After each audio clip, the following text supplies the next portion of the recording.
con un par de cosillas, ¿no? De pronto de la tarea que subieron, ¿tienen alguna pregunta del video que hicieron?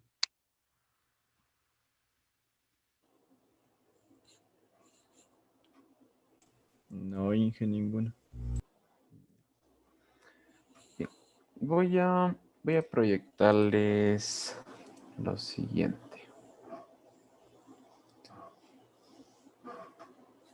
Un momento.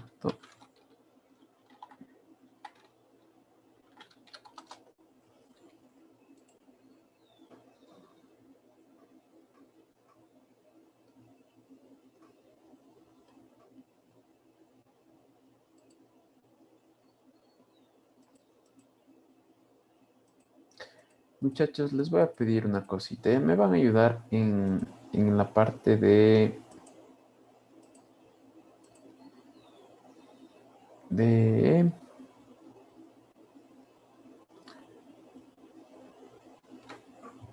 Un segundo, déjenme consultarles mientras se abre la aplicación, ¿ya?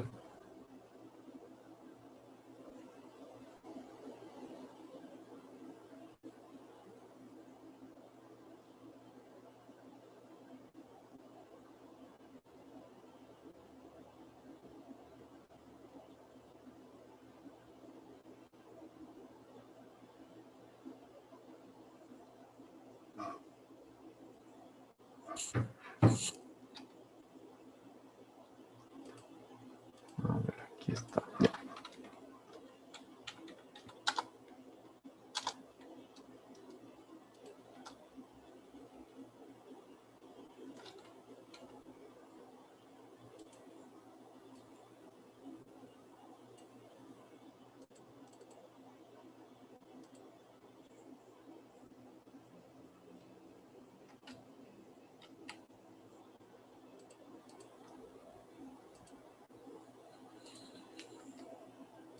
Ya me confirman que se puede observar la pantalla. Sí, Inge, sí se ve. Sí, Ya, chévere. Bien, básicamente, bueno, lo que les estoy indicando aquí es el plan analítico de esta materia. Está un poquito grande las letras, ya, ¿sí? De lo que es la materia de manejo y configuración, ¿no? Lo que hemos visto hasta ahora es básicamente lo que nos indica aquí en el plan analítico, en el sílabo, ¿no? Hemos visto lo que son... ¿Dónde está? Aquí está. Hemos visto lo que son las dos primeras unidades y he empezado ya con la tercera, ¿no? Sí, pero básicamente lo que es la unidad uno referente a administración de la configuración del software, y la unidad 2 sobre el repositorio ACS, un sistema de control de versiones, pues ya lo hemos visto. Ya hemos visto, básicamente hemos visto netamente hasta ahora en la parte de herramientas un SSB, un sistema de control de versiones, ¿no? Entonces, básicamente esto sería lo que engloba o conlleva este primer parcial. Lo que nos resta por ver en el segundo parcial es el proceso ACS, que también ya empezamos a verlo, pero aún no lo hemos visto por completo. Es decir, hemos visto los puntos de pues, los objetos en la configuración. Hemos visto el control de versión, que es netamente lo que estamos ahora.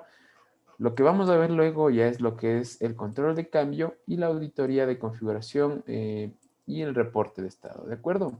Antes de comenzar ya con esos temas, que ya los empezaremos las siguientes clases, quería indicarles que, bueno, básicamente esto del control de cambio ya utilizaremos otras herramientas, ¿no? Pero eso en cuanto hasta lo que vamos a tener esta evaluación el día lunes, la parte de reactivos, la parte teórica va a ser de estas dos unidades, ¿no? Es decir, unidad uno y unidad 2. Todo lo que hemos visto, ¿no? De pronto pueden apoyarse ya sea en el libro, en los que están en el sílabo, o de pronto en lo que está en, en las mismas diapositivas, ¿no? En lo que está subido en el sistema. Ahora, eh,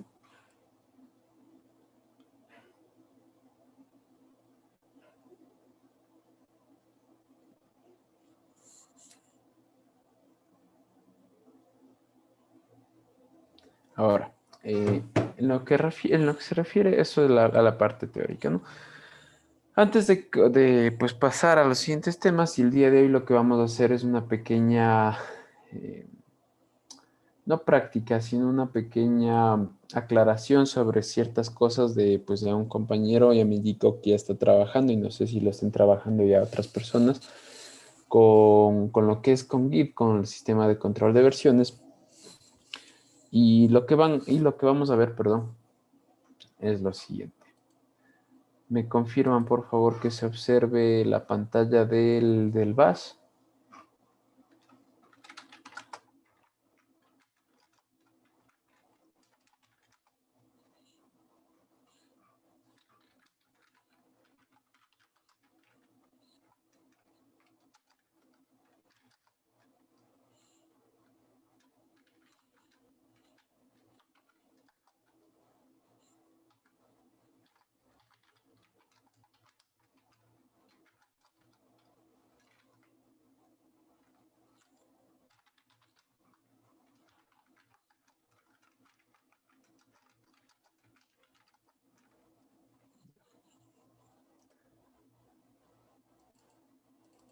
Ya, me confirman nada más que se observe bien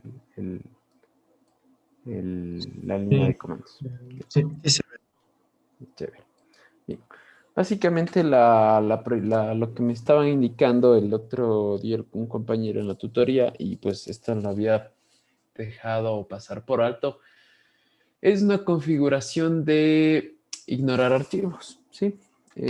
Actualmente pues estoy en esta carpeta llamada UC, no es un repositorio aún, y pues simplemente voy a iniciarlo ya. Eh, ya. Ahora sí ya es un repositorio, ¿no? Pues voy a añadir algún archivo. Inge, disculpe, ¿podría grabar la clase, por favor? Ah, ya, claro. Ya. Entonces, bueno, yo voy a únicamente a crearme ahorita un archivo para tener un commit y luego mandarle a un repositorio que me voy a crear. Digo git status, y ahí está ese archivo, ¿no? Git add, de ahí me toca añadirlo pues por esta forma, porque no, como es un archivo nuevo que aún no está en el repositorio, pues debo incluirlo, ¿no? Y simplemente digo, primer commit. ¿Sí? Primer commit. Igual pues voy a crearme una rama que básicamente va a ser la misma master, ¿no? ¿Dónde está? Voy a crearme un repositorio también, solo para enviarle al ya les comparto la pantalla completa ya para ver.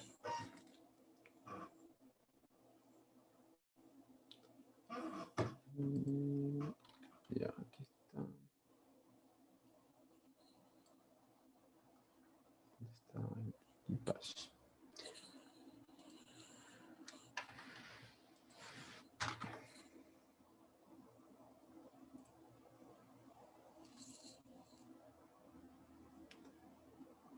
Ahora sí, ya. Bien. ¿Dónde está el Bash? Ya. Voy a crearme la rama nada más, ¿no? Solo voy a crearme esta rama y pues lo único que quiero es pues para tener esta rama, ¿no? Siguiendo como siempre los pasos que me da. Y ahora que ya me he añadido creado el repositorio, perdón, creo que no se está observando aquí. Ya. Ahí sí se observa todo también, ¿no es cierto? Con el navegador atrás, ¿no es cierto? Sí, pero Ya. Bien. Entonces, vamos a ver algo nada más, ¿ya? Vamos a hacer lo siguiente. Entonces, solo voy a añadir este remoto nada más. Con el fin de práctico, ¿no? Añado y envío pues mi primer cambio, ¿sí? Solo envío este cambio con mi rama master, no main. No es mi rama master, ¿no? Ya. Ahora, lo que yo me voy ahora es que yo puedo tener lo siguiente. Voy a crearme un proyecto. Voy a crearme un proyecto cualquiera. Pero le voy a poner, voy a hacer un Java Web con test más. Con Java así como eso está bien. Bueno, a pesar de que no vamos a ejecutar nada aquí. Bueno, no le voy a hacer web, vamos a hacerle un Java application nada más. Ya.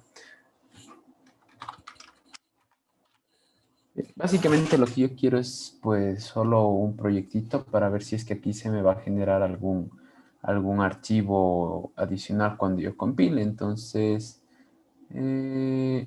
vamos a crearlo aquí. Sí, listo.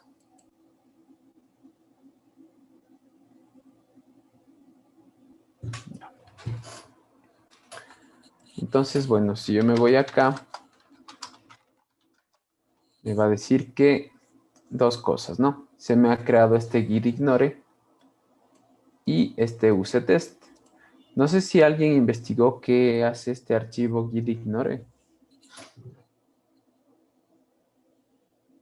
Inge, creo que ese sirve para ignorar los archivos que no queramos. Correcto, justamente, ¿no? Sirve para ignorar archivos. Y básicamente esto es bastante importante y ya vamos a ver el por qué. Voy a hacer un commit de esto que acabo de añadir, nada más, ¿no? Añado esta carpetita que se llama así. Veo con git status. Al git ignore no le voy a añadir, ya les voy a dar la explicación más adelante, nada más, ¿no? Y le hago un commit. Proyecto añadido, porque estoy añadiendo al proyecto. ¿Sí? Y ahora vamos a lo siguiente. Veamos si se me genera de por sí lo que yo quiero aquí. Supongamos que me voy a mi proyecto y pues me creo, vamos a crearnos una clase. Vamos a ponerle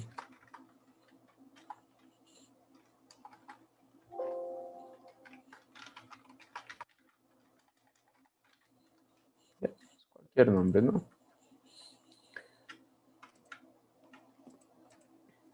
Ya, lo que quiero ver ahora, pues simplemente es lo siguiente.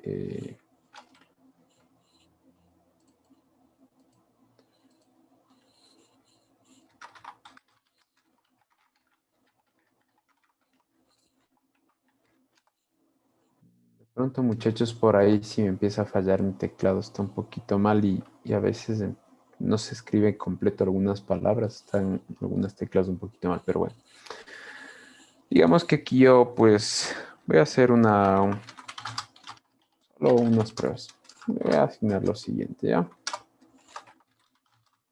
Quiero ver si se me genera lo siguiente.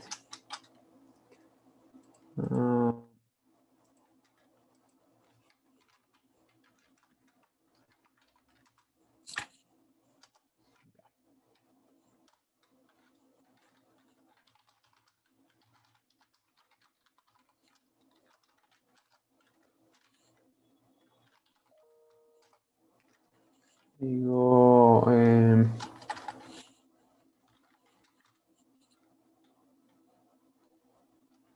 ya, digamos. Ahora, vamos a ver. Antes de ejecutar cualquier cosa, voy a añadir estos dos que se me han añadido, ¿no? Quiero ver si es que se me genera y si no, hacemos otro ejemplo diferente. Vamos a añadir.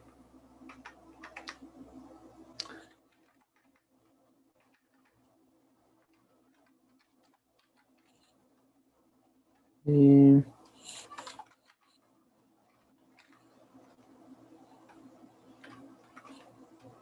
ya. Digo, pues, commit de estos dos. Menos m.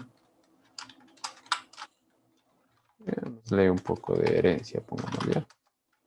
Nada más. Vamos a ver ahora si es que yo mando a ejecutar, pues... Ay, no, perdón, no le puse nada en el main, y por ende no va a hacer nada. Digamos que instancio mi clase, el class.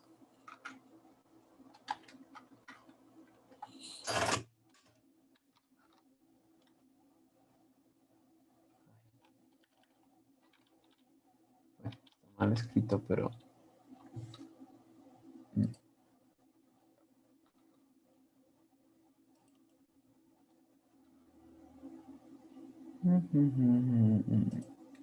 Rename.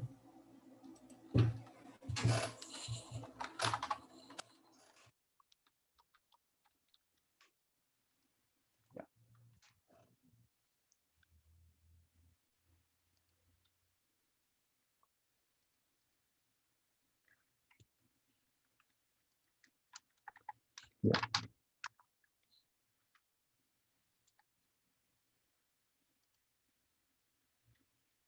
Esto se queda en el mismo, ¿no es cierto? Para el class, no sé por qué no me deja instanciarle esta clase.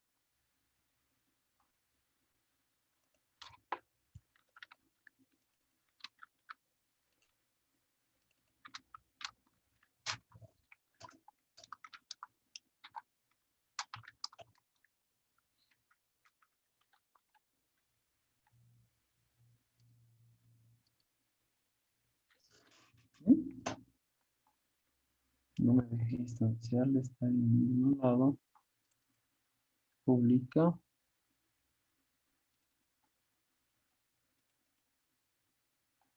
¿Sí? Vamos a hacerle con una clase normal.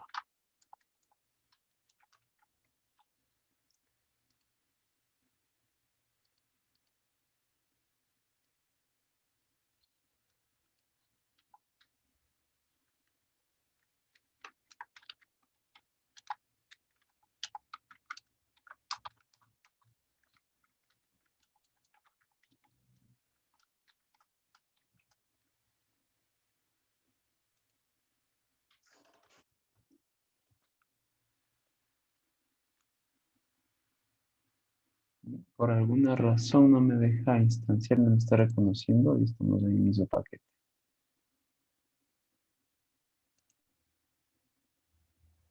Bueno, no me deja hacer lo que quiero. Pues vamos simplemente a hacer lo siguiente.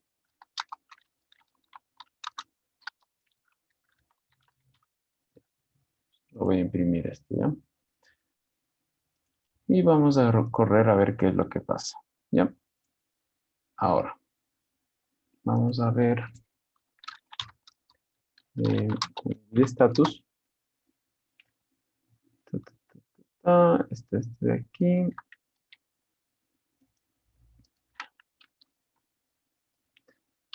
Ah,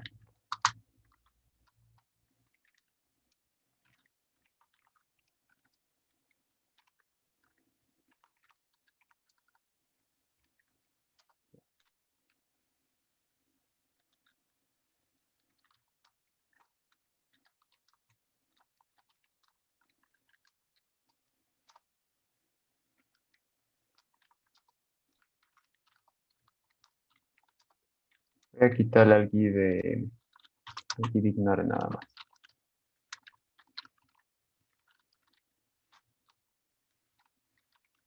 Ya.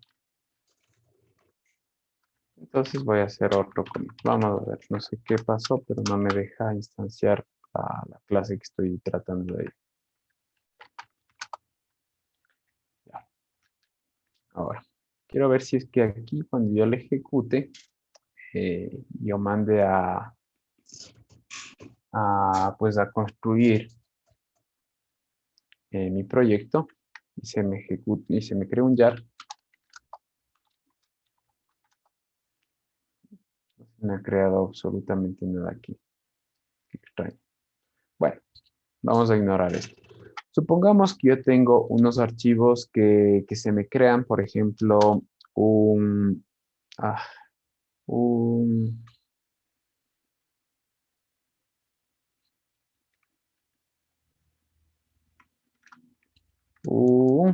digamos, unos archivos .log, ¿ya? Supongamos que tengo unos archivos .log. Voy a crearme algunos.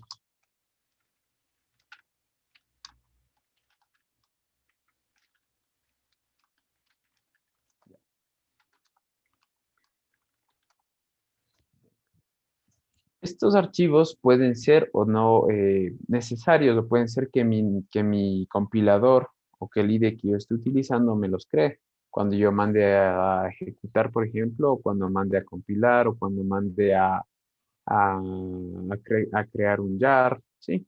Todo esto, pues, pueden crearme algún archivo específico. Puede ser un .log, un XML, por ahí de pronto, ¿no? Y nosotros no queremos que estos archivos que nosotros no los hemos creado se manden al proyecto. Entonces aquí es lo que entra lo que es gitignore. Y básicamente, como nos dijo hace un momento un compañero, lo que hace es ignorar ciertos archivos. Si nosotros ingresamos o revisamos qué es lo que tiene este gitignore, básicamente ya me ha puesto qué archivos debo, y bueno, y por eso mismo no me están saliendo, qué archivos debo eh, obviar, ¿sí? En este caso, bueno, no me percaté que cuando se crea ya el- el proyecto, cuando ya está creado el repositorio, automáticamente lo que hace es git detectar que, en este caso, me sugiere qué es lo que yo no debería, eh, qué es lo que yo no debería añadir. Y ahora sí, si es que yo reviso, en estas tres carpetas deben estar ciertas cosas que se genera por el compilador, ¿no? Es decir, que yo mando a ejecutar y pues me está creando, ¿no? No me había fijado en este caso y por eso es lo que no me estaba dando nada ahí, ¿no? Vamos a revisar en build qué es lo que hay adentro. Se me ha creado un jar, se me han creado unas carpetas, ¿no? Básicamente lo que hace aquí es justamente a todas estas carpetas que están aquí,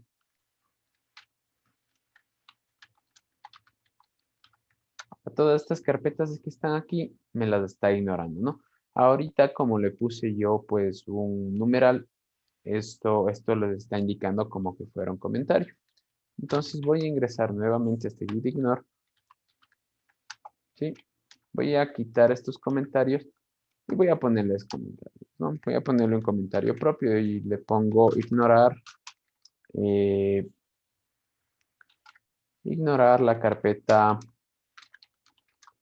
y lo que está private dentro de NB Project, por ejemplo. Que justamente es a lo que yo quiero llegar. Lo que yo busco es ignorar archivos que no me sirvan, que no sirvan en el proyecto, que pueden darme conflictos luego si yo los subo, ¿no? Porque como varias personas van a estar ejecutando, se van a ir subiendo estos archivos que son innecesarios, ¿no? Entonces, digamos que, regresando al ejemplo que yo tengo hace un momento, tengo estos archivitos, estos log que yo me acabo de crear. Supongamos que estos también son archivos que yo no deseo que se me ingresen o que no deseo que se me guarden cuando yo haga un commit, cuando añada todo, o que no me aparezcan ni siquiera en el listado. Entonces, si yo utilizo lo que es este archivito gitignore, que pues dependiendo en el proyecto, dependiendo lo que ustedes hagan, se crea o no. Por ejemplo, ahora mismo o en un inicio no se me creó este archivo. Eh, ignore. Sí, no se me creó inicialmente ese archivo.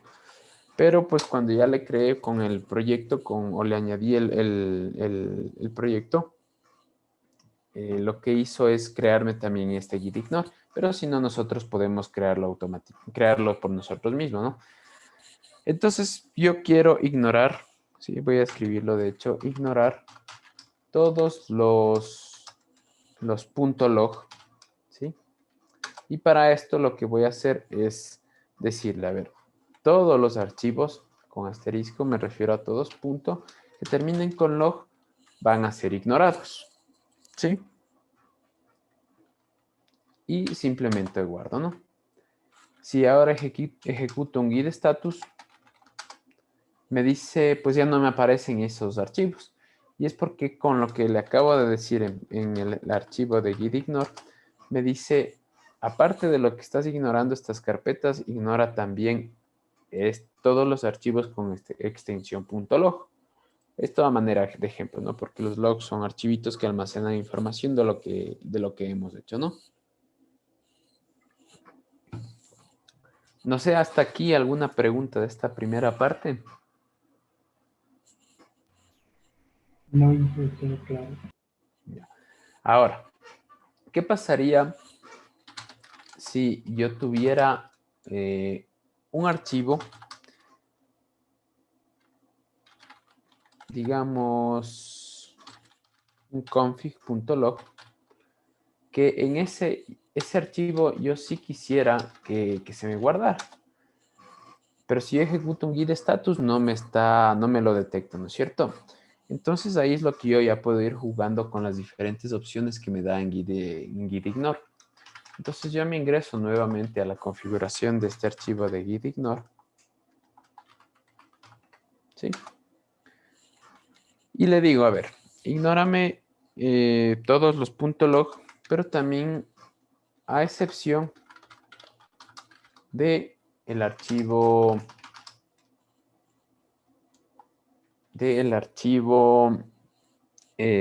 ¿cómo se llamaba? Config.log. Sí. ¿Cómo hago esto? Pues le digo config.log, pero debo decirle con una negación, ¿sí? Con una negación. Esto hace que yo ignore todos los .log a excepción de ese config.log. Y si ahora yo pues reviso, ahora sí que está este archivo config.log, no está ignorado, ¿sí? Algo que recalcar aquí es que existe una jerarquía o un orden en lo que se ignora dentro de este archivo gitignore. Si nosotros revisamos este archivo, ¿sí? Me indica pues que ignore todos los .log y a excepción de este archivo, ¿sí? Y pues justamente, ¿no? Ya no me ignora a este archivo, ¿no? Solo a los que estaban anteriores, a este a.log, b.log, c.log, config.log ya no, y d.log. Pero, ¿qué pasa si es que yo confundo esta jerarquía o este orden? Pues regresando a este archivo, lo que va a pasar es que si yo hago lo siguiente, digamos que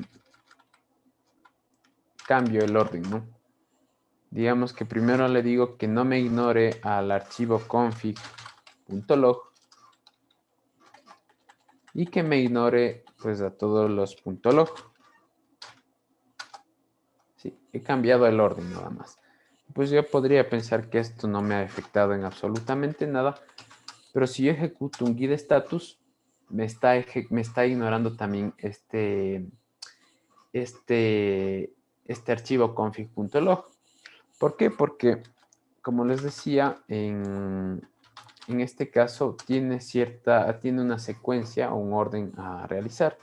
Pero si primero yo le digo que no me ignore el config.log y luego le digo que me ignore todos los .log, lo que va a hacer es exactamente eso, ignorarme todos los .log. A pesar de que yo le haya indicado inicialmente que no me ignore este archivo, como luego le estoy diciendo que ignore todos los .log, pues me lo va a ignorar, ¿no? Esto sigue una secuencia, ¿sí? Como que estuviera ejecutándose un programita, ¿no? Primera línea, segunda línea, y es como que si a una variable primero le indicara algo, pues un valor, y luego le cambia el valor, ¿no?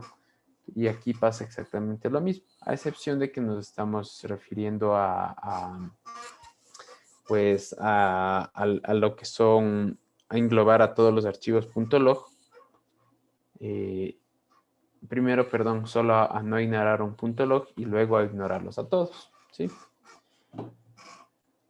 Eso en cuestión de esta parte. No sé si de esta de que no se ignore un archivo específico tienen alguna pregunta.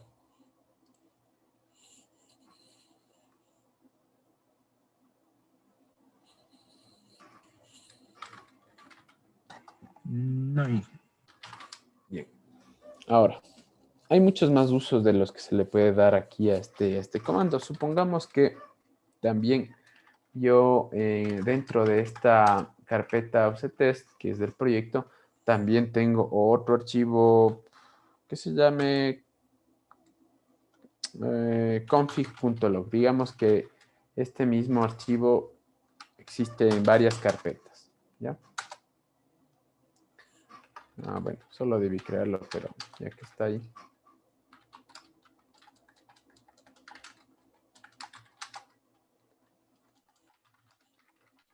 Ya.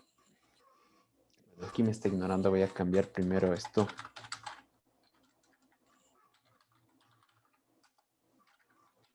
Voy a cambiar el orden como estaba antes.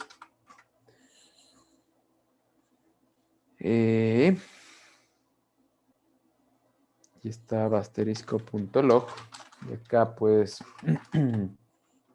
al config.log no. Digo de status y me detecta, ¿no? Como le digo que no me ignore a estos dos archivos, pues me detecta a esos dos. Es decir, que cuando yo le especifico de esa manera, lo que hace es, vamos a ver, lo que hace es engloba a todos, es decir, a todos los archivos, no importa el lugar en donde se encuentren, pues voy a permitir que se guarde. Pero ¿qué pasaría si yo quisiera únicamente que yo quiero que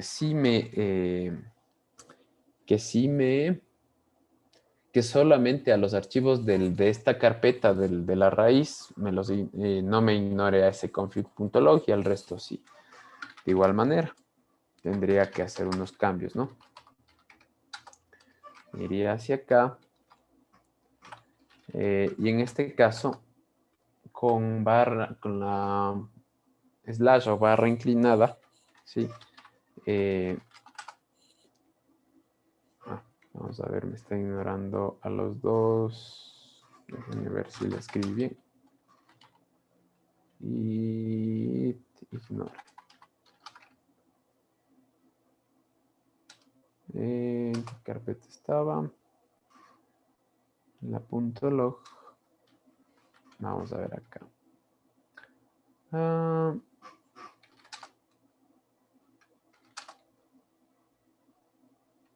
Sí, debía cogerme aquí. Este UCTS, vamos a ver que estaba acá. Ahí está el config.log. Vamos nuevamente a ver qué pasó con mi archivito. Me está diciendo que me ignore solo a lo que está acá.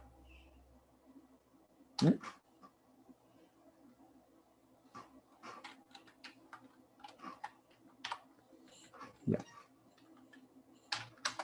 Ya, ahí sí. Ya, ahí sí, ¿no? En este caso, bueno, me confundí aquí.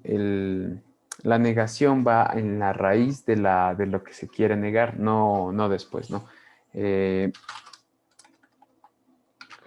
Git. Como les decía, la negación, o para indicar que me ignore o que no me ignore este archivo, pues es con la negación al principio y luego el slash o barra inclinada seguido, ¿no?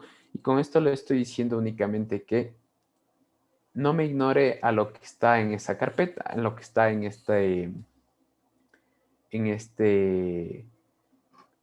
esta carpeta raíz, ¿no? Ahora sería diferente si yo le dijera lo siguiente.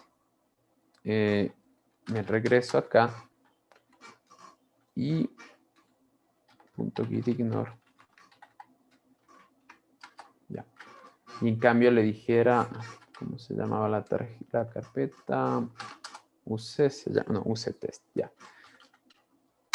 En cambio, si le dijera lo siguiente.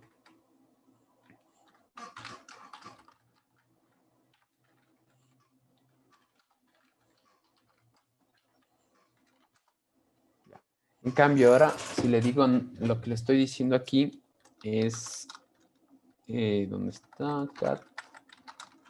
cat.gitignore. Lo que estoy diciéndole aquí es, no me ignores el archivo, a pesar de que es un log, no me ignores el archivo que está dentro de la carpeta UCTest. Y justamente al ejecutar un config.log, lo que hago es indicarle que a este no me lo ignore. Y justamente al ejecutar el git status me indica que este no está guardado, no está hecho el tracking, ¿no? Pero anteriormente cuando le guardé esto de aquí, este config.log, lo que hago es indicarle el nivel de carpeta, ¿no? Solo lo que esté dentro en esa carpeta. Y por ende me lista que este no está guardado. No sé si tienen alguna pregunta de esta parte.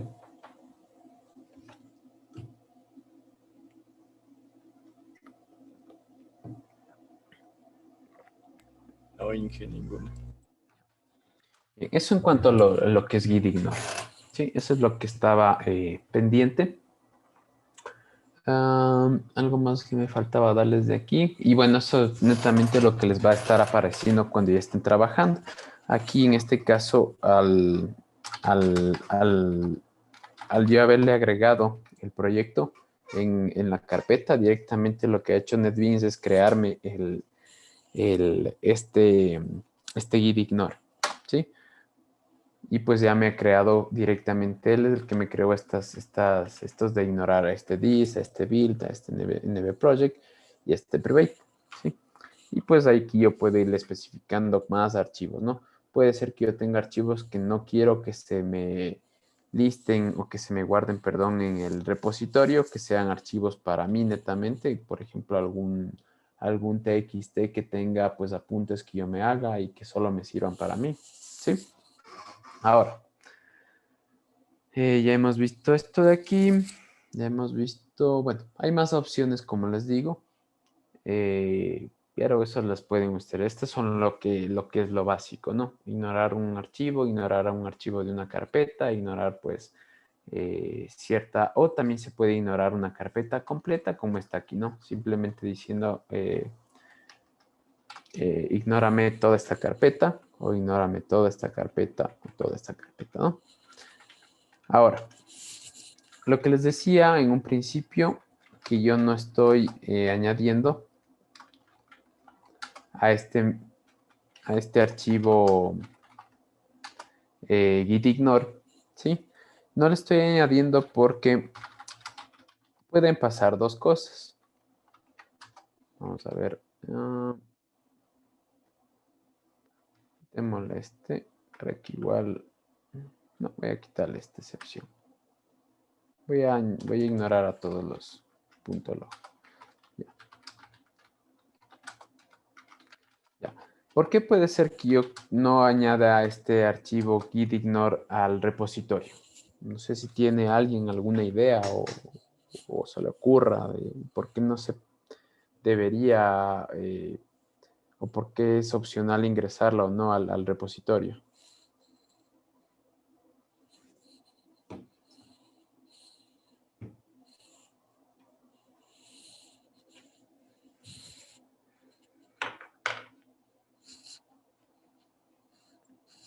¿Nadie?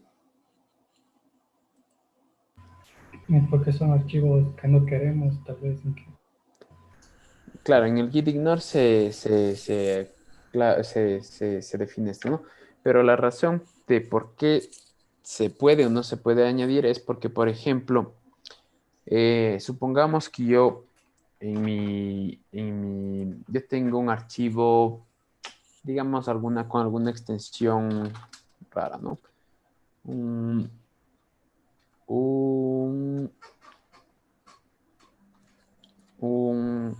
pues no sé, un config. O un code.slb.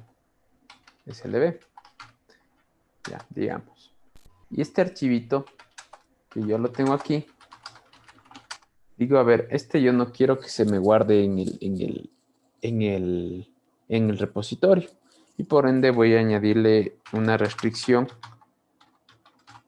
en mi archivo gitignore. Entonces, lo que le voy a decir ahora es ignora todos los .slb.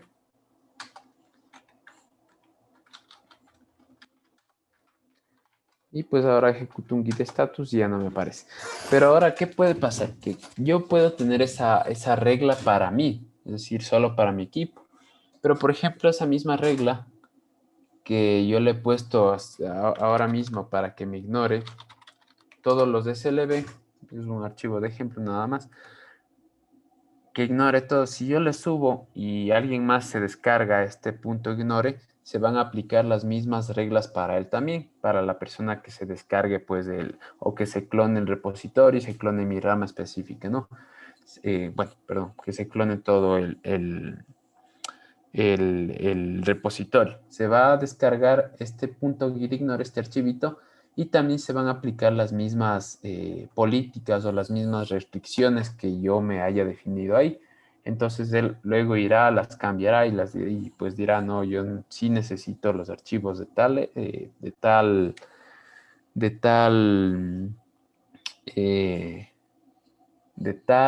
se me acaba de ir el nombre.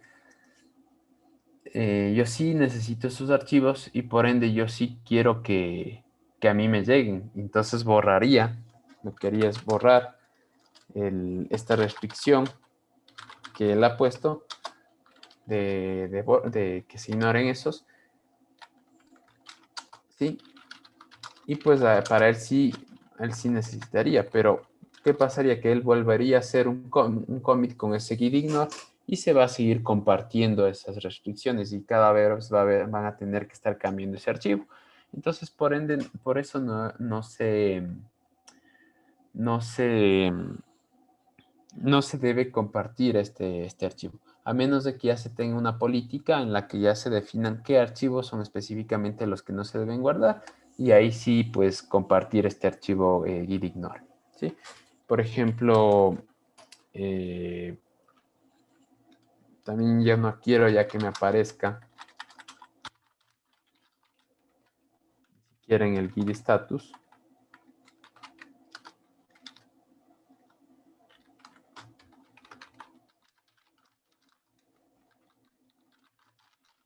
A la redundancia.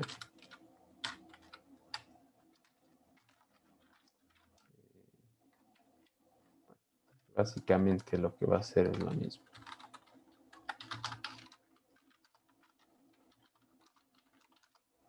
Ya, ahí sí, ¿no?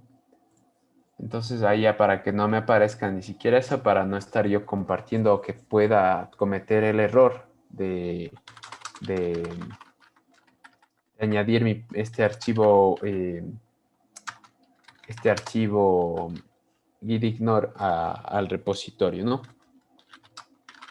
Entonces, pues, eso sería otro uso que podemos dar.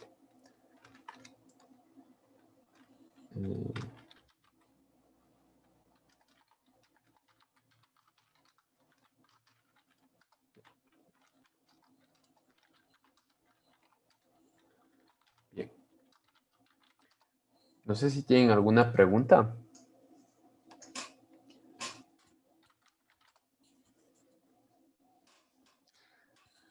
Bien. Una pregunta, muchachos. ¿Para qué nos servía o para qué servían los flujos de trabajo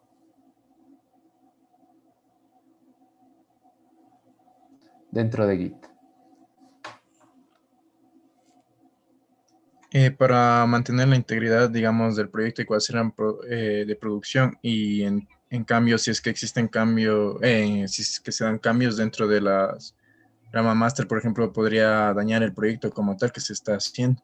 En cambio, con las otras ramas de develop o de features, ayuda a que no, que se pueda a realizar cambios y hacer las pruebas respectivas antes de implementar algún cambio ya dentro del proyecto a producir. Correcto, Cristian. Sí, justamente, ¿no? Es pues tener separado lo funcional de lo que está en desarrollo. Develop justamente se denomina esta rama, ¿no? Ahora, ¿ustedes creen que se pueda trabajar con una sola rama, como en este caso con Master?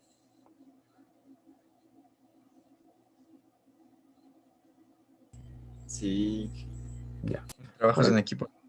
sí, se puede trabajar con una sola rama máster, sí, sí se puede, pero no es recomendable, justamente por eso se crean los flujos de trabajo y el que yo les había, esa vez les mandé a investigar sobre GitFlow, que pues es un flujo de trabajo, ya se puede decir que es un estándar y pues es como una buena práctica, ¿no? Tener divididas en diferentes ramas. ¿Por qué? Porque justamente es para tener pues dividido lo que se va haciendo, lo de lo funcional, de lo que ya está funcionando, valga la redundancia, ¿no? Entonces es una separación que tenemos pues para no dañar nuestro proyecto, para no tener algún problema, ¿no? Y eh, en este caso, pues bueno, es eso básicamente, ¿no? Pero de que se puede trabajar con una rama máster, se puede trabajar en equipo, se puede, pero no es lo recomendable, como les digo, porque siempre va a haber ese problema de que si todos están en la misma rama y cada vez que hagan cambios, primero van a hacer voy a abrirme otro Git Bash. Vamos a simular que estoy trabajando con esta única rama, ¿ya?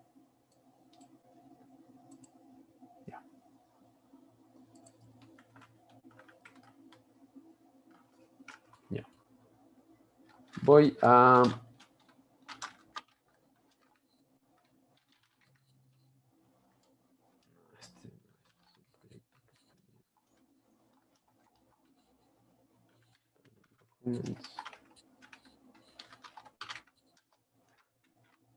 ya. Entonces lo que tengo aquí, ¿no? Me voy a crear una carpeta que se llame, ¿cómo se llamaba ese proyecto? Perdón, medir usetest. Solo pues, para a manera, ¿no? cd usetest. Y me voy a clonar dentro de este repositorio.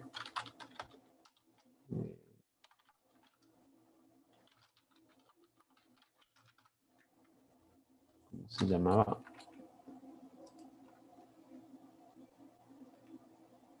github.com, ya. .com.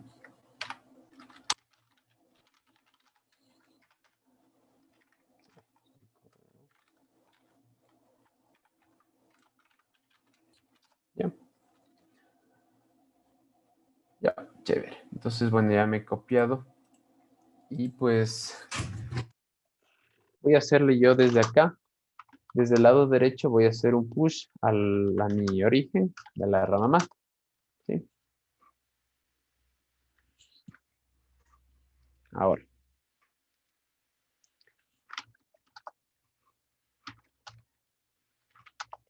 En el lado izquierdo voy a simular que soy otro equipo y otro desarrollador.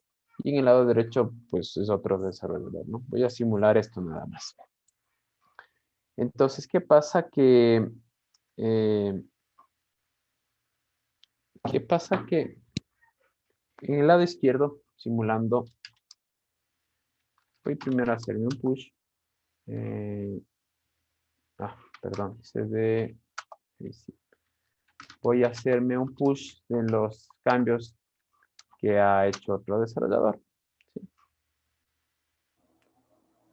Ya me empiezan a salir por ahí algunos, dice, ay, perdón, git pull, primero tengo que traerme los cambios, ¿no? Bueno, este ya sería un primer error que me va a pasar, que digamos que yo ahorita ya tengo estos cambios, ¿no es cierto? digo pues ls. Voy a crearme o voy a modificar, o sí, voy a modificar este archivo README, ¿no? Líneas, o cualquier cosa, ¿no? Ya.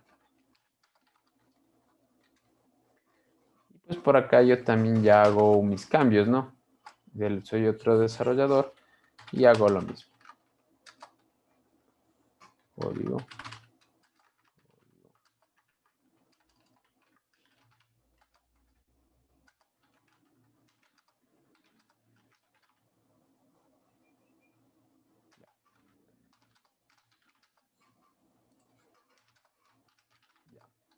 Entonces ya ambos de lado y lado han hecho sus cambios, ¿no es cierto? ¿Qué va a pasar? Que el primer desarrollador que haga un push al origen de la rama master, pues, bueno, él es el que va a enviar todos los... Ay, perdón, no se envió nada porque no hice el commit. Y commit. Sí. README modificar. Ya.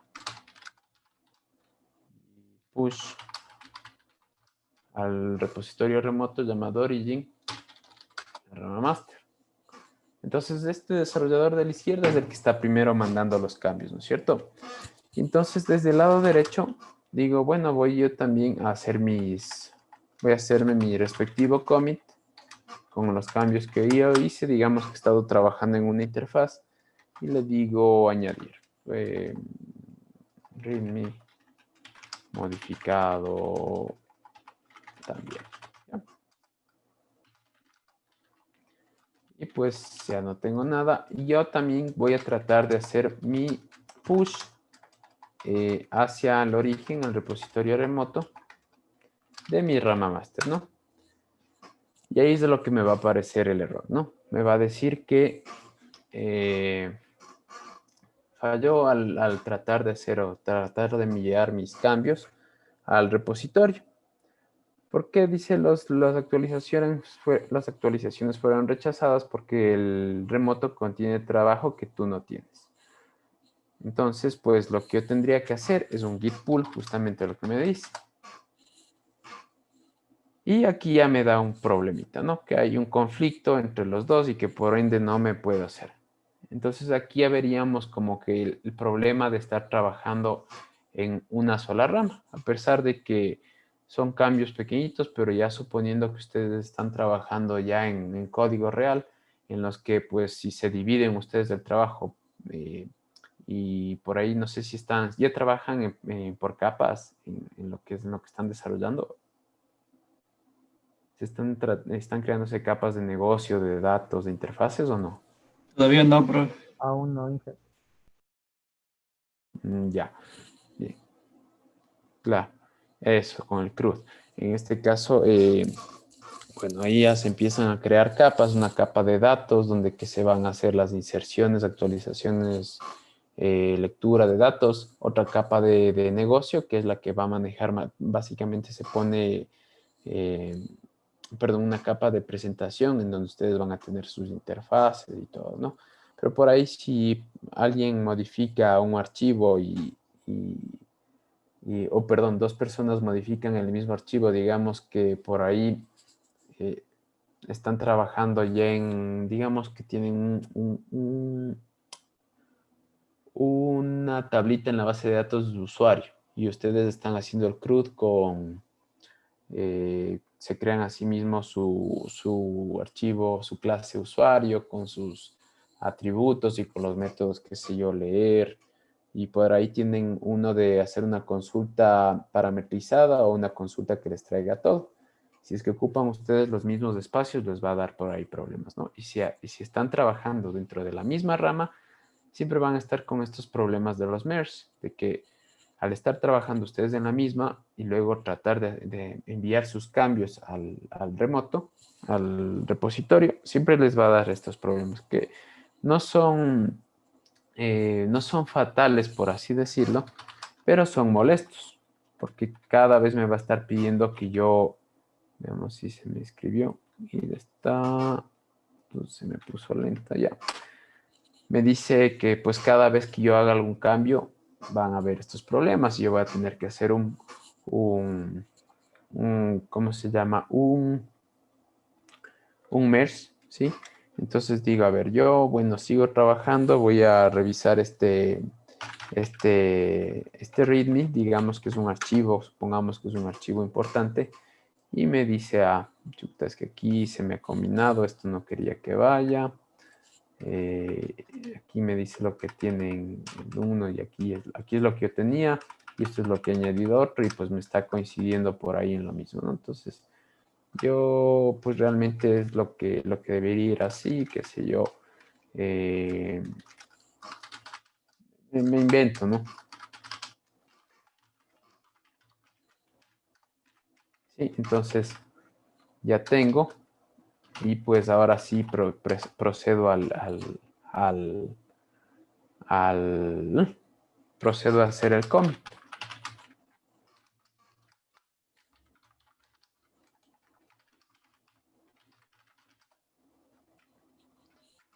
Me dice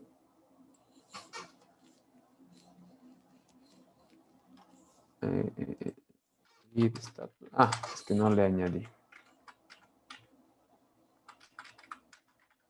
Ya. Ahora sí.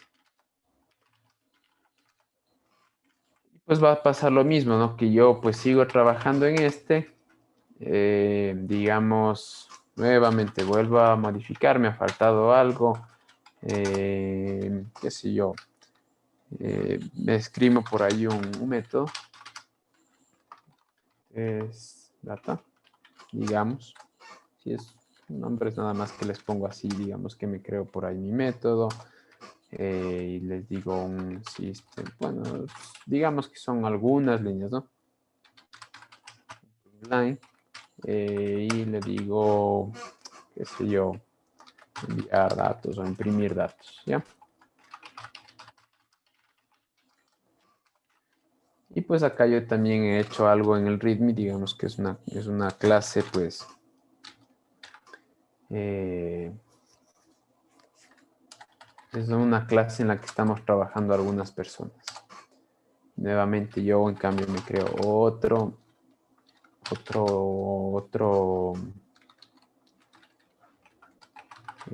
data. Digamos que yo tuviera aquí, pues, user, perdón, pues una consulta parametrizada con tipo de data user. Y pues le digo que invento, ¿no? Conexión.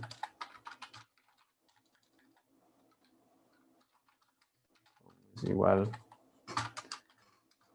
new, y pues le estoy instanciando por ahí a mi conexión y pongo un punto get user, que si yo me invento, ¿no? Le mando el usuario.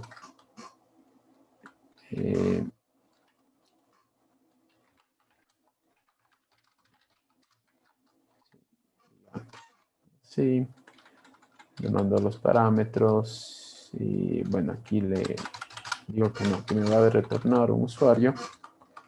Pues digamos, ¿no? Un return, ya. Supongamos que eso es un método. Y commit -m, método de retorno de usuario. ¿Ya? Así mismo. Y aquí pues hago lo mismo. Git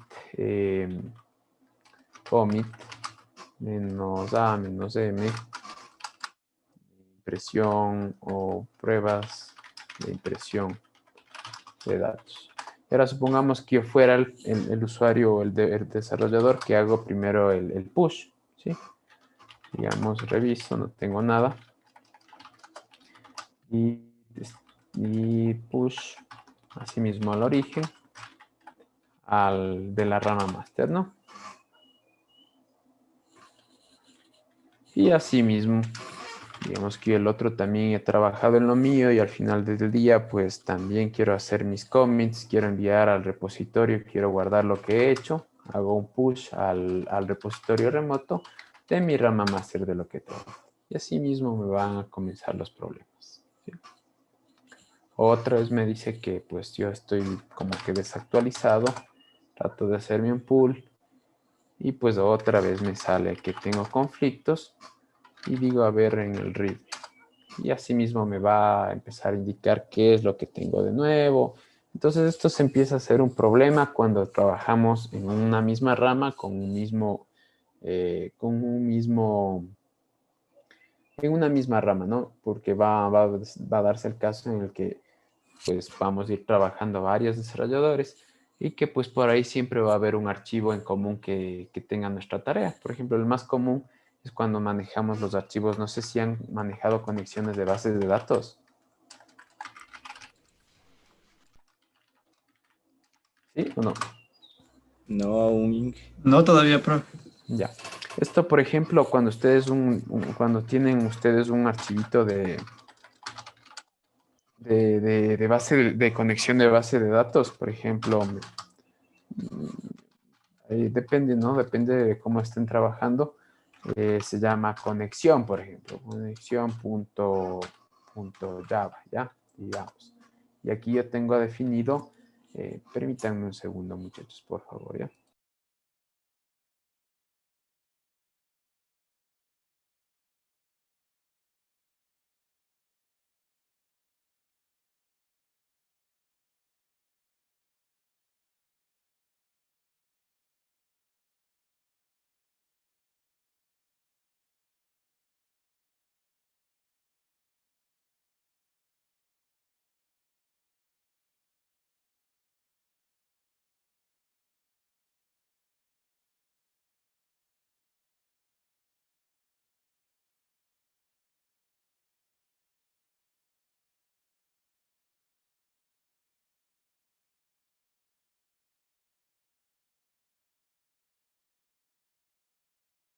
Mil disculpas, muchachos. Entonces, lo que les decía, ¿no?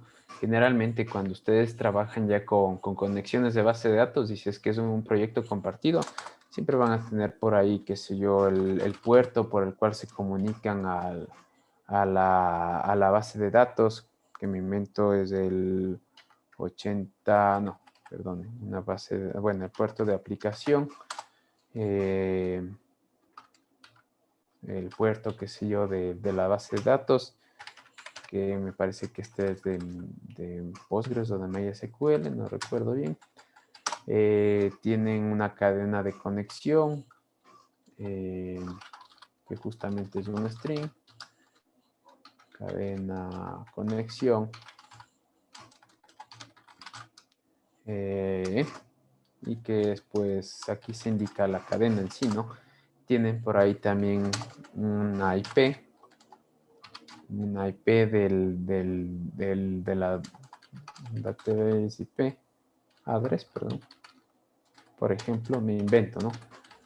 Y digo, pues desde el 192.168.1.10, digamos. ¿Ya? ¿Qué pasa? Que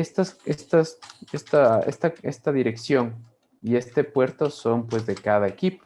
Si yo estoy manejando mi equipo y para trabajar yo tengo instalado mi base de datos, tengo instalado tengo mi dirección IP propia.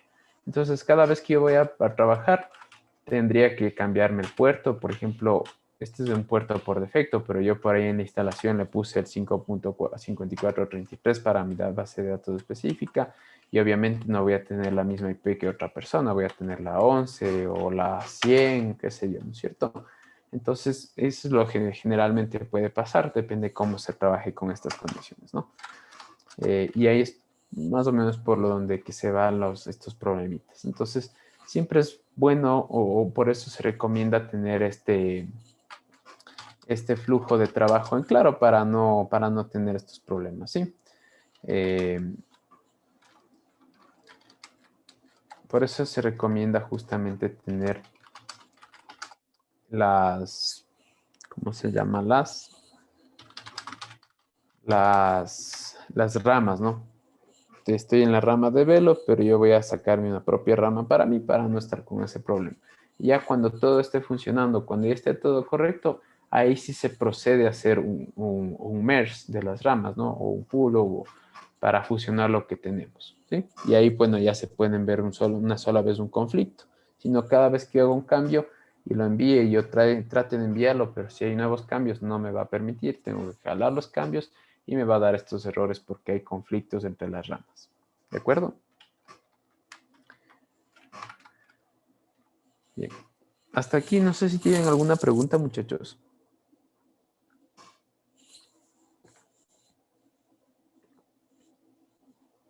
No, Inge. Bien, básicamente esto es lo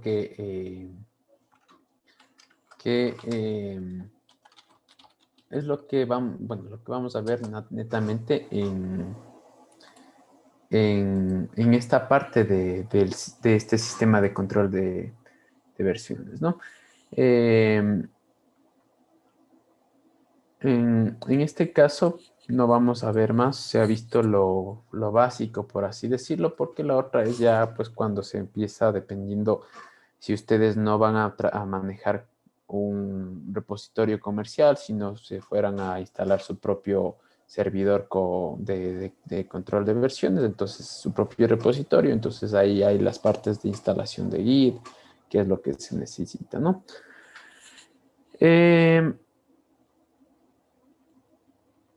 En este caso,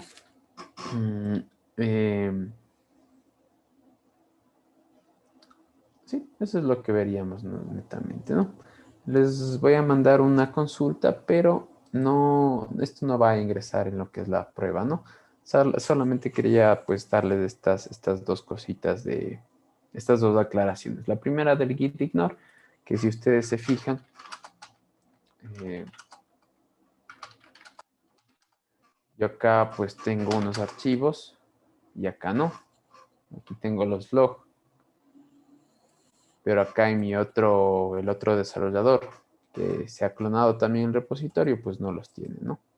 Porque se han utilizado en el git log y pues me está obviando esos archivos. Y la segunda es la importancia de manejarse por diferentes ramas para pues no estar con esos problemas cada vez, porque como si ya se trabaja en un proyecto continuo de desarrollo, siempre se tiene que enviar o asegurar estos cambios, enviándolos al repositorio, al repositorio remoto, eh, para que por si acaso, digamos, si yo, por mala suerte, si mi equipo se daña, esos cambios que yo he hecho el commit, si no los he enviado, pues ya se van a perder, ¿no? Y algo más quería indicarles. De pronto ustedes han escuchado los microcommits o los commits gigantes. No, profe. No, Inge. Ya. La verdad que no. Básicamente esto se refiere a que más o menos ustedes un promedio de cuando desarrollan, ¿cuánto más o menos es el tiempo que ustedes desarrollan en un proyecto o en un trabajo, en algún trabajo que les hayan mandado? Un estimado de ustedes mismos que hayan trabajado, que hayan desarrollado algún sistemita o que en alguna tarea se hayan demorado así bastante.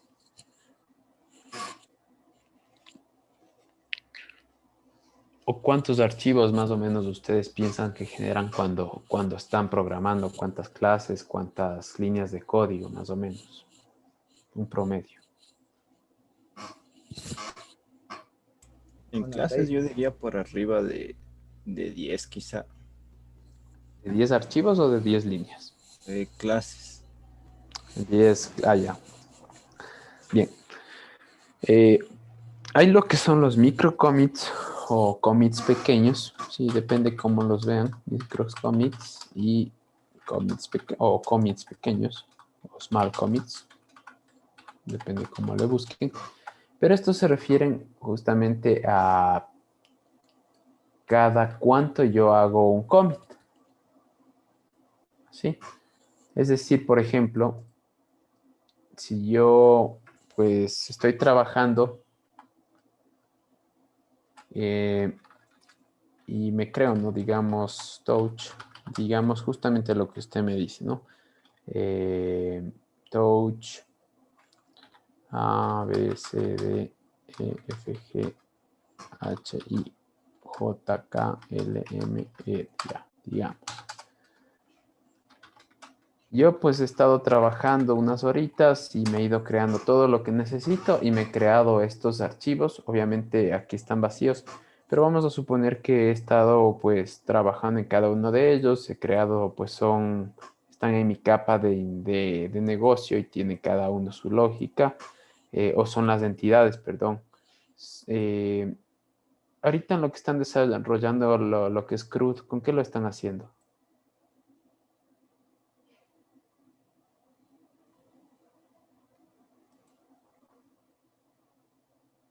¿O están creando directamente las clases nada más y creando ahí el CL, que los updates, los insert? Sí, nos estaba dando una breve introducción y nos quedamos un poco estancados para descargar SAM, porque algunos compañeros tenían problemas para levantar el servicio. Solo nos Ya, quedamos hasta ahí. ya. Bueno, eh, hay algo que se llama Hibernate, no sé si alguien ha escuchado.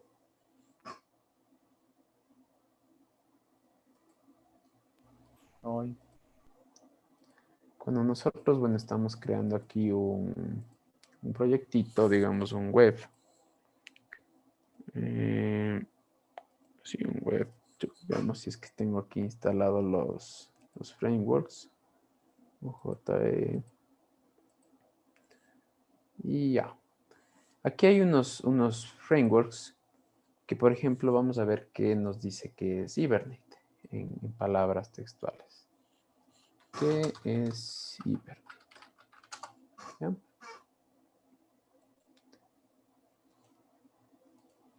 Vámonos a lo que es de la Wikipedia. Bueno, justamente nos dice aquí, Hibernate es una herramienta de mapeo objeto relacional. ¿Sí? Y vamos a quedarnos con esto, ¿no? Mapea todo lo que nosotros tenemos dentro de nuestra base de datos. Y aquí automáticamente lo que nos hace es crearnos y hacer una relación con las entidades que tenemos en la base de datos, es decir, con digamos, la tabla de usuarios que yo tengo en mi base, y pues me crea un mapeo con una clase de entidad de Java, ¿no? Entonces lo que hace es, déjenme ver si está aquí.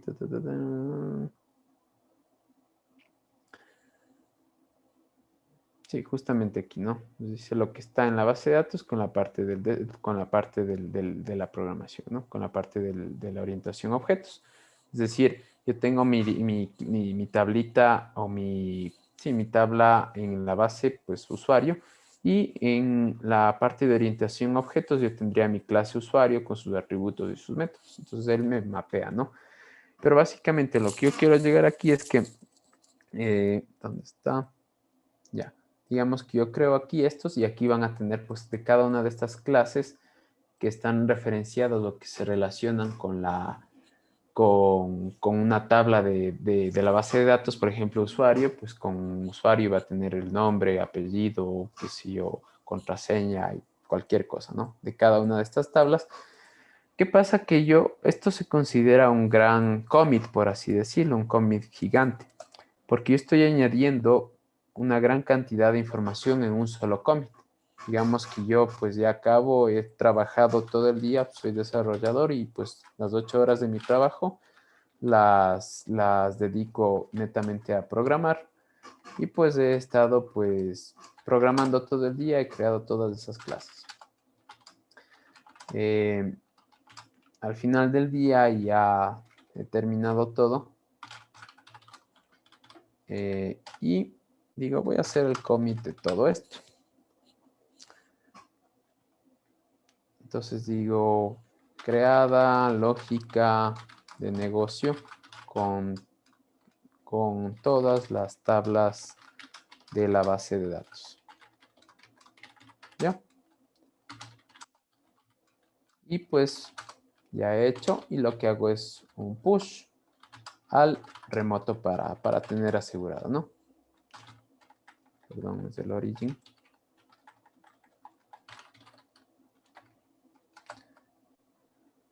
Y mando mis cambios, ¿no? Pero ¿qué pasa? Que por ahí hubo algún problema y me dicen, ¿sabes qué? De lo que está aquí, pues se eliminó un campo en la tabla tal, se añadió otro campo en la tabla tal, tienes que modificar la mitad de las, qué sé yo, la mitad de todas las clases que tú te creaste. Entonces sería un problema en el que yo tuviera que otra vez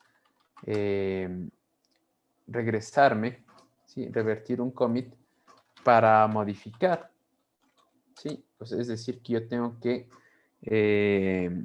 sí, revertir el commit para sí, solucionar lo que me estén pidiendo. Como les digo, me pueden pedir que no sé, pues que, como les digo, vamos a regresarnos al commit. Digamos que, como les digo, me han mandado a cambiarme a todito algunas clases, ¿no? Entonces, yo quiero ver, pues, qué es lo que tengo aquí. Cuál fue mi último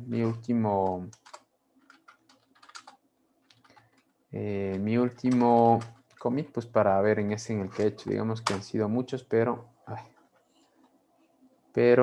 yo solo quiero ver quiero regresar a este. ¿Dónde está el? Ya.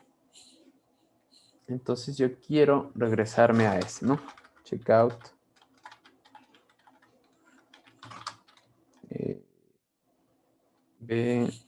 BDCEB 19. Y pues reviso, ¿no? Estoy en este. Y ya estoy en ese commit actual. Entonces tengo que irme a modificar todos esos archivos que he hecho, ¿no? Y ahí tendría que nuevamente hacer mi commit, ¿sí? O revertir en sí todo el commit, ¿no? Entonces yo digo, mejor voy a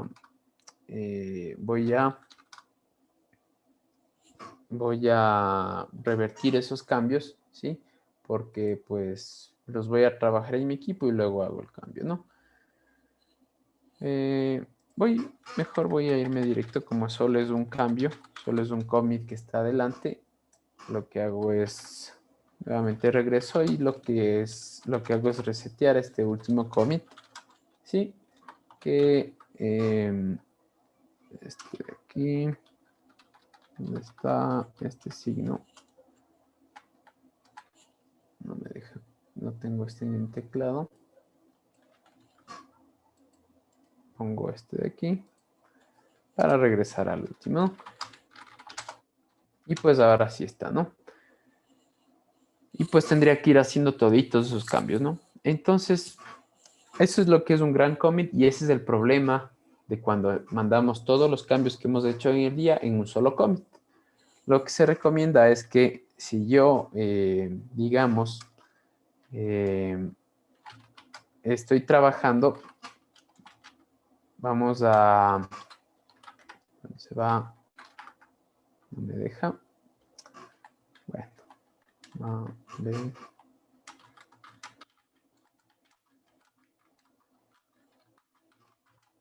me acuerdo hasta cuál estaba.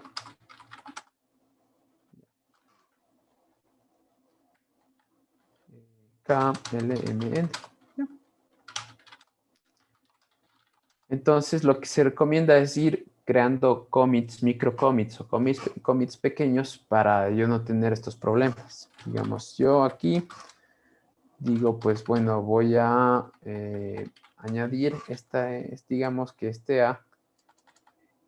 archivo A es de una tabla, ¿no? Y le hago un commit. Ya he acabado, ya he añadido todo lo que tengo que añadir. Y digo lógica de negocio de la tabla A, por decirlo, ¿no? Y así voy, pues conforme voy trabajando, digo, a ver, también la B, C y D, pues es de un solo qué sé yo, de una sola tabla también. He creado aquí la entidad, la capa de negocio y la capa de presentación en estas tres clases. Los añado y hago el commit también, ¿no? Creadas las capas de negocio, presentación y entidad de la tabla tal, ¿sí? Y así voy haciéndoles poco a poco, ¿no?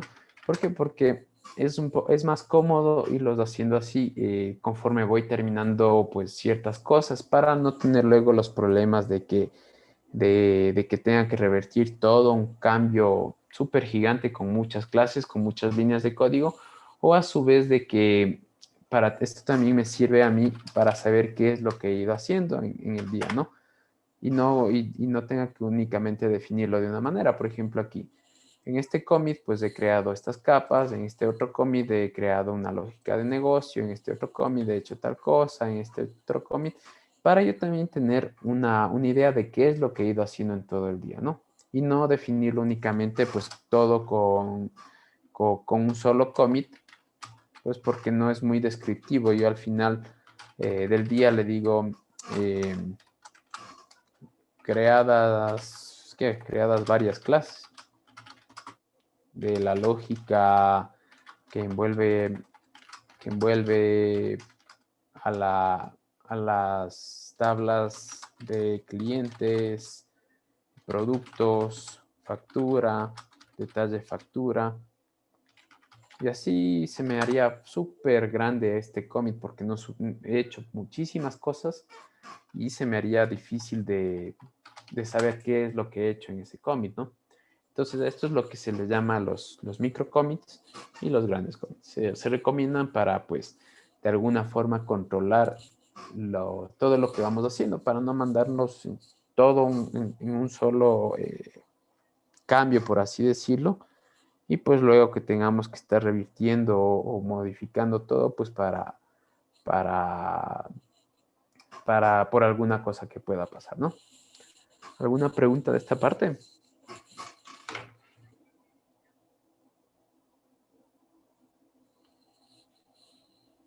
No, Inge.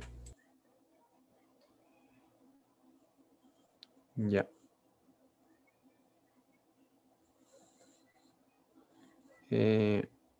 Nos vamos a quedar hasta aquí el día de hoy. ¿De acuerdo, muchachos? El día lunes tendríamos la evaluación y estaría ya subiendo, calificándoles y el día, bueno, si es que es antes, yo ya les subo les publico las notas en el grupo, pues para que ustedes vean cada calificación que tengan. Y si no hay ningún problema, pues las estaría subiendo, ¿de acuerdo? Sí. Bien. Entonces nos vamos a quedar aquí. Que tengan una buena noche, muchachos, ¿de acuerdo? Igualmente, profe. Igualmente, muchas gracias. Gracias. Por Hasta luego, Hasta luego, Inge, ingeniero. gracias. Gracias, Inge. Hasta luego. Hasta luego, muchachos. Hasta luego, Inge.